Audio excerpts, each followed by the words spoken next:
60% or more of the global production comes out of India. A large part of the development is happening here. The growth of market is in India. It's not happening in Europe as far as the auto industry is concerned. It is not happening in Japan. The growth areas are Africa, Latin America, India, and ASEAN. And I think two things that stand out for teams in India is the bias for execution and a huge amount of learnability. So, you're dealing with a really young workforce. Our average age of employees is like 29 years. So, we have a young workforce who've got like 30 years of career ahead of them. And therefore, they're really keen to get out of that mundane work, which might come to us, automate it, and look for what's next. So that's why, we have, I think the most important thing for building leadership for a company like us is that trust has to be there, but also to adopt the DNA of the mothership, which is Taiwan HQ. How do we adopt that? Because they are the bigger, set of people. So we have to adopt to their ways of working. And there's nothing wrong or right, just a different ways of working.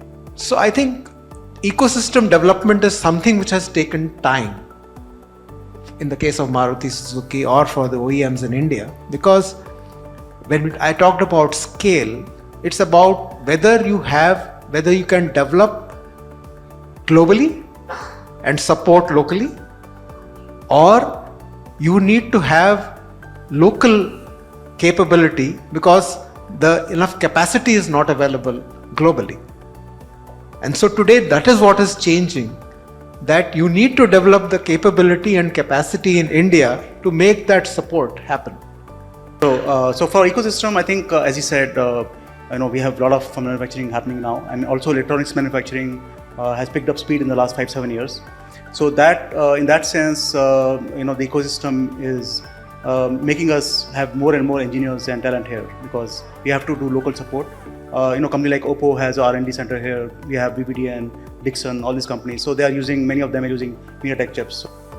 It's not just, the talent is not just required for technology development and design and engineering, but it's also for manufacturing. And somewhere I think manufacturing is taken, if we have to grow and if we have to be a developed nation, $15,000 per capita in the next 20 years, we have to grow 5 times roughly.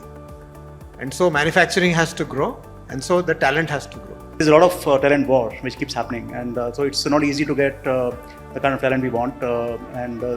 But that's why we rely, and I think that's a good strategy. We do rely on the freshmen to join us, and that's a good contribution, because then they can learn on the job and take it from there.